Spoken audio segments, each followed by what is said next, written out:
কোচবিহার জেলা ক্যারাটে ক্রীড়া সংস্থার উদ্যোগে ওপেন ইন্টারন্যাশনাল ক্যারাটে চ্যাম্পিয়নশিপ 2025 আয়োজিত হল কোচবিহার নেতাজি ইন্ডোর স্টেডিয়ামে। রবিবার সকাল থেকে এই প্রতিযোগিতা শুরু হয়ে চলে বিকেল পর্যন্ত। দিনের এই প্রতিযোগিতায় নেপাল, ভুটান সহ ভারতের বিভিন্ন প্রান্ত থেকে আগত 400 জন প্রতিযোগী অংশগ্রহণ করেন।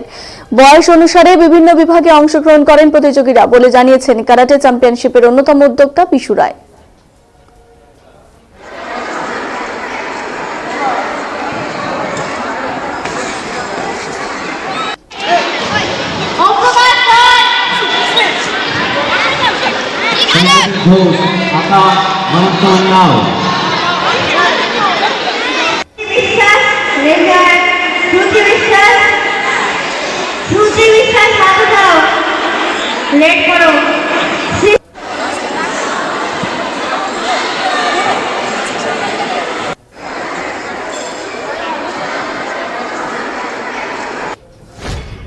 নমস্কার, আমি shihan Bishu Roy, 5th Dan black belt karate, taekwondo 1st Dan black belt Tokyo থেকে করেছি।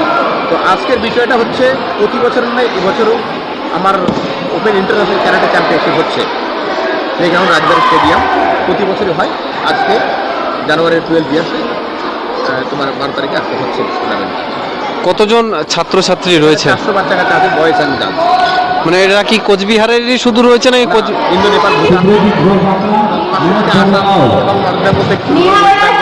কলকাতা থেকে শুরু করে যারা আছে সবাই খেলার প্রতি যেহেতু ইন্টারেস্ট বাচ্চাদের অবশ্যই আছে। আমি চাই গার্জিয়ানদের বলবো তারা মাঠে নিয়ে এসে বাচ্চাদের আমরা আসি তাদের জন্য। আর কিছু কিছু বাচ্চা আমার কাছে প্র্যাকটিস করে যারা আছে তাদের বিনা পয়সায় আমি করাই। আমার সকালে একটা ব্যাচ চলে গরিব বাচ্চাদের জন্য। আমি একটা ইভেন্ট রেখেছি, যারা সকালবেলা তারা আসে এবং তাদের আমি পয়সা ছাড়াই। আজকে শুধু কি বেল্ট এক্সাম হচ্ছে নাকি? না, এক্সামে একটা কম্পিটিশন হচ্ছে।